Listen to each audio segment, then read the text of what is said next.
Hello and welcome to Anime Memories, and on this episode, I'm going to be talking about Vampire Hunter D Bloodlust. When I initially bought this, I didn't know anything about it, so I looked it up and it was getting great reviews.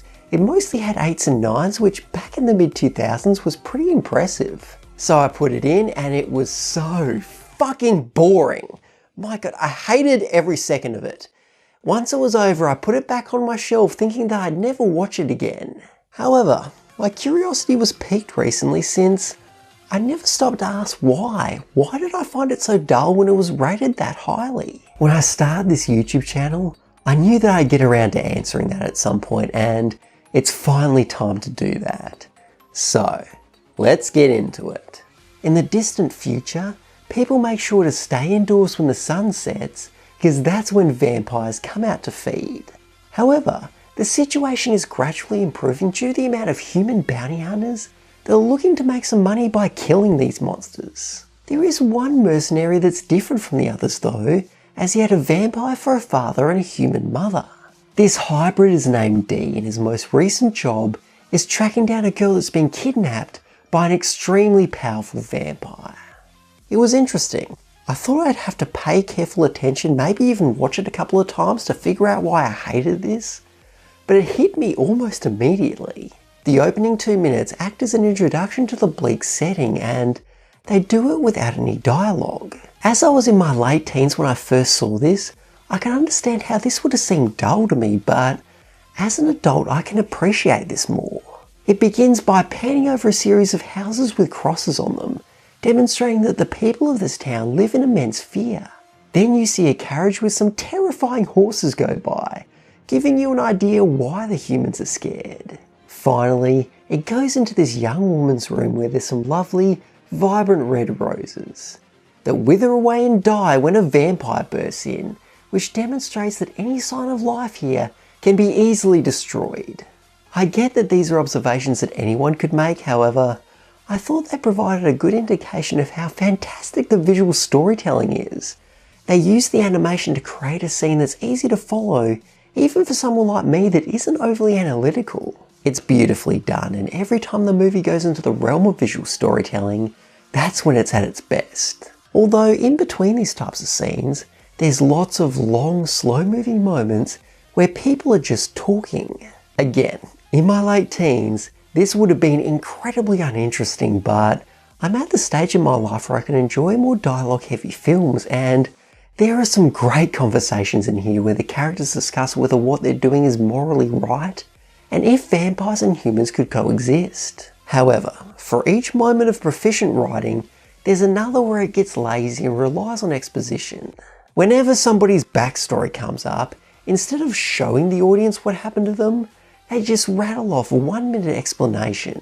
It was so disappointing because it's absolutely possible to convey a character's past using visual storytelling in a short amount of time. I've seen plenty of anime do it.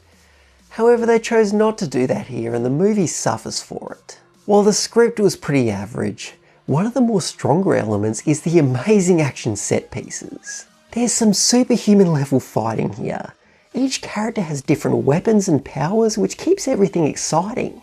You don't know what's coming next. I certainly wouldn't have guessed that there'd be a part where D jumps over giant sand manta rays with his horse. The only issue I had with these set pieces is that they all seem disconnected. The manta rays, while incredibly cool, don't really add anything, and there's this battle between a group of mercenaries and a monster that uses shadows to kill, which is well done, but it doesn't tie into the overall narrative. The events of the plot don't flow into each other, it's just there's a fight, then it cuts to D travelling through a grassy plain, then it goes into a city full of monsters.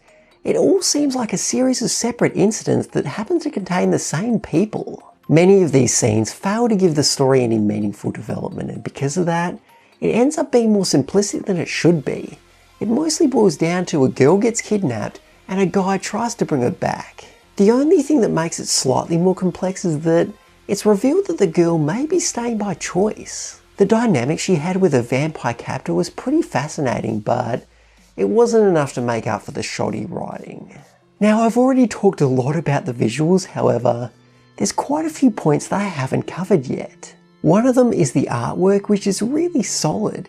It's dark and gritty, which is appropriate for the atmosphere, and there's an amazing amount of detail. The characters' faces have tons of lines and shading, giving each of them a unique appearance. I also liked how the characters' designs match their personalities, and a fitting example of this can be seen in the bounty hunting group called the Marcus Brothers. Their gruff leader is burly with a massive beard, giving you the indication that he's the oldest and most experienced of the group, while the younger, more humorous one is skinnier with a somewhat wacky hairstyle. You get to learn a lot about them just from how they look. I know I'm going to sound like a broken record, but this anime is so much better when they allow the visuals to tell the story. It's unfortunate that the world design didn't fare as well, since there's this weird mismatch with the technology. Many people go around in horses and carriages while vehicles are still present. Dare uses a sword as his main weapon, even though there are very intricate guns, and lastly, this one really got to me. There's an olden day Transylvania style castle that has a fucking rocket ship in it. There's no consistency here. I get that the setting might have been better explained in the books, but in this, it comes off as a weird mishmash of all different time periods.